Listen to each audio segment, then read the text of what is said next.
বাচ্চারা, এই আলবদরের বাচ্চারা এখনো কিন্তু মুক্তিযুদ্ধ জীবিত আছে। আমার মা এখন মারা যাচ্ছে। আমার মা এখন খুব দুঃসময়ে আছে। আমার মায়ের নাম বাংলাদেশ, মায়ের নাম হলো মুক্তিযুদ্ধ। 8ই জানুয়ারি পাকিস্তান বিমানবন্দর থেকে যখন বিমানে উঠেছিলেন বঙ্গবন্ধুর একমাত্র সাথী ডক্টর কামাল হোসেন, পরবর্তীতে যিনি বাংলাদেশের সংবিধান রচনা করেছিলেন, তাদের সেই সংবিধান কমিটির যিনি চেয়ারম্যান ছিলেন, প্রণয়ন কমিটির, বাংলাদেশের নাম পৃথিবীর আইনবিদের অন্যতম শ্রেষ্ঠ নাম ডক্টর কামাল হোসেন। এখানে যারা বক্তব্য রাখলেন প্রত্যেককে আমি স্যালিউট দেই। সবাই মুক্তিযোদ্ধা, 1-2 জন বাদে। আরো মুক্তিযোদ্ধা এখানে বসে আছেন। মুয়াজ্জেম হোসেন খান মজলিস সাহেব, আমি মাপ চাই, আমরা তাকে কথা বলতে দিতে পারি নাই, কিন্তু আমরা তাকে মুক্তিযোদ্ধা হিসাবে স্যালিউট দিলাম। এখানে মাসুম সাহেব, বীর মুক্তিযোদ্ধা সহ আপনারা যারা মুক্তিযোদ্ধা এসেছেন, আমার মনে হচ্ছে বাংলাদেশের ফুলের বাগানটা এসে আজকে এই হলে সমবেত হয়েছে। বন্ধুরা, হায় রে বাংলাদেশ, হায় রে বাঙালি জাতি, কোনদিন আমরা স্বাধীন ছিলাম না বন্ধুরা। কোনদিন বাঙালি জাতি মাথা উঁচু করে বলতে পারে না এই দেশ আমার দেশ। এই দেশ মুঘল পাঠানের ব্রিটিশের ছিল, এই দেশ পাকিস্তানিদের ছিল। সেই দেশে আজকের প্রজন্ম জানে না যে আমার সামনে যারা বসে আছে এরা হলো বাংলাদেশের শ্রেষ্ঠ সন্তান। এদের যুদ্ধের কারণেই বাংলাদেশ নামে একটা দেশ সৃষ্টি হয়েছিল। সেই যে বাংলাদেশ, বাঙালির জাতির রাষ্ট্র, আজকে সেই রাষ্ট্রের মুখ কালো মেঘ ঢেকে দিয়েছে। বাংলাদেশের মুখ আজকে আর দেখা যায় না বন্ধুরা। এই যে মন্টু ভাইয়ের শোক সভাটা করছি, এদের পিছনেও কারণ আছে, কিন্তু এতগুলো বীর মুক্তিযোদ্ধা একসাথে হওয়ার মতো পরিবেশ কিন্তু বাংলাদেশে এখন আর নাই। মন্টু ভাইয়ের মৃত্যুকে কেন্দ্র করে আজকের প্রেস ক্লাবে মুক্তিযোদ্ধাদের একটা অংশ আপনারা এখানে এসেছেন। কেন এসেছেন? আপনাদেরকে কেন আমরা সালাম জানিয়ে এনেছি?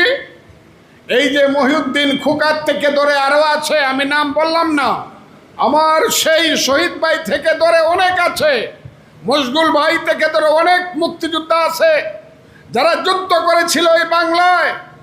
তারা উদ্যোগ নিয়ে এই কাজটি করেছে বন্ধুরা।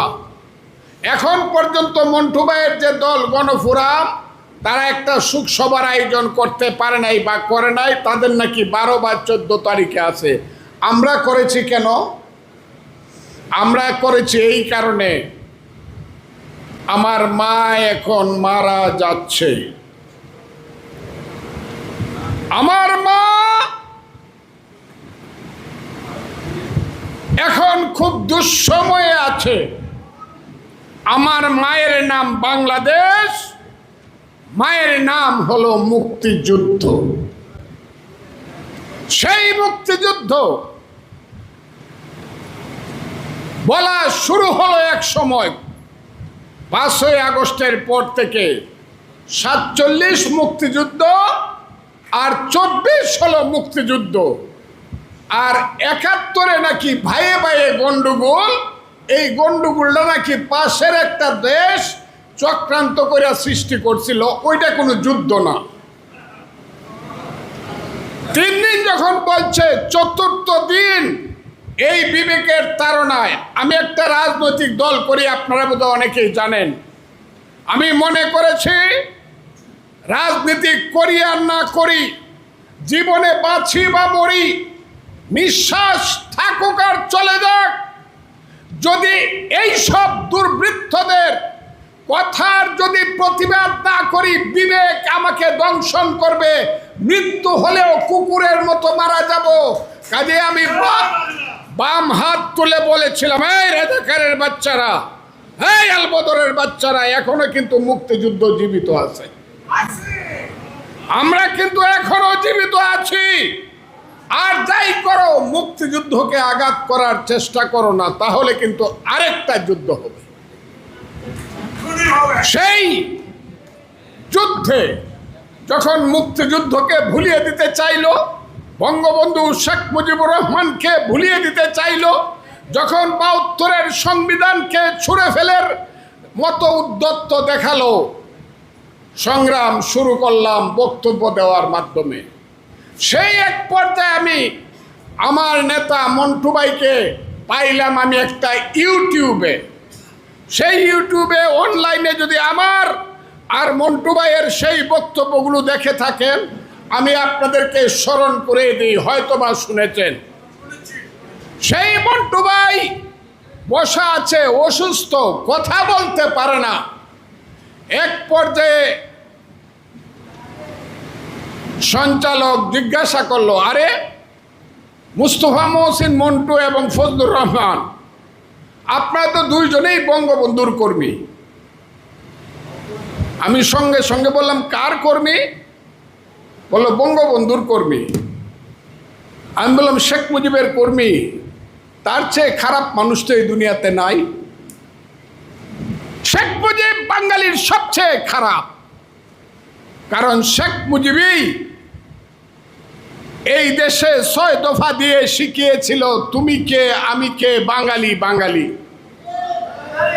শেখ মুজিব শিখিয়েছিল, তোমার আমার ঠিকানা পদ্মা, মেঘনা, যমুনা। শেখ মুজিবই 70-এ নির্বাচন করে মেজরিটি হয়ে বলেছিল, রক্ত সূর্য উঠেছে, বীর বাঙালি জেগেছে, বীর বাঙালি অস্ত্র ধরো, বাংলাদেশ স্বাধীন করো, টিক্কার মুখে হিয়ার মুখে লাথি মারো, বাংলাদেশ স্বাধীন করো। সবচেয়ে খারাপ মানুষ। তা না হলে আমাদের বোনদের বিয়ে হইতো পাকিস্তানিদের সাথে, কত সুন্দর সুন্দর বাগনা বাগনি হইতো। কথাটা আমি বলছিলাম, আপনাদের মনে আছে? সেই রাজাকারের বাচ্চারা বাংলাদেশ স্বীকার করতে চায় না, স্বাধীনতা বিরোধীরা বাংলাদেশ স্বীকার করতে চায় না। আরে বাংলাদেশ যদি স্বীকার করতে না চাও, তাহলে এটার নাম কি? পূর্ব পাকিস্তান। পূর্ব পাকিস্তান যদি হয়, এই দেশের সমস্ত কল কারখানা, মিল, 22 পরিবার আদমজি, ইস্পাহানি, দাউদ, বাউনি, সাইগলের ছিল। আমরা তাদের কোম্পানিতে, তাদের ফ্যাক্টরিতে, তাদের পাটের কলে আমরা লেবার হিসাবে চাকরি করতাম, বাঙালির সন্তানেরা। আমরা বাঙালির সন্তানেরা পাকিস্তান আমলে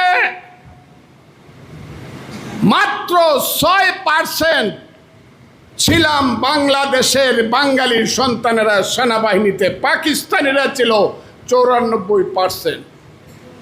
সমস্ত এই দেশের সম্পদ তাদের ছিল। বাঙালির ছেলে ডেপুটি সেক্রেটারির উপরে হতে পারে নাই, বাঙালির ছেলে কোনোদিন জেনারেল হয় নাই। উসমানীর মতো একজন প্রথিত যেসা সামরিক অফিসার কর্নেল হয়ে পাকিস্তানে রিটায়ার করতে হয়েছিল। আমি আজকে আপনাদেরকে বলি, এবং সেই সব নিমক হারাম বেঈমান স্বাধীনতা বিরোধী চক্রকে জিজ্ঞাসা করতে চাই, বাংলাদেশ যদি না হতো, তাহলে বাঙালির ছেলে কি জেনারেল হতো কিনা? বাঙালির ছেলে লেফটেন্যান্ট জেনারেল হতো কিনা? বাঙালির ছেলে মেজর জেনারেল হতো কিনা? বাঙালির ছেলে ব্রিগেডিয়ার হতো কিনা, বাঙালির ছেলে সচিব হতো কিনা, বাঙালির ছেলে অতিরিক্ত সচিব হতো কিনা, বাঙালির ছেলে চিফ জাস্টিস হতো কি না, সুপ্রিম কোর্ট হতো কিনা। কারণ বাংলাদেশ না হলে এখানে হাইকোর্ট থাকতো, সুপ্রিম কোর্ট থাকতো পাকিস্তানের ইসলামাবাদে। কাজে এই সব নিমক হারাম বেঈমানেরা যারা বাংলাদেশ মুক্তিযুদ্ধের বাংলাদেশের সমস্ত কিছু ভোগ করে মুক্তিযুদ্ধকে যারা অস্বীকার করে, তাদের বিরুদ্ধে খুব পরিষ্কারভাবে আজকে কথা বলা দরকার। বলবেন কিনা আমি জানি না।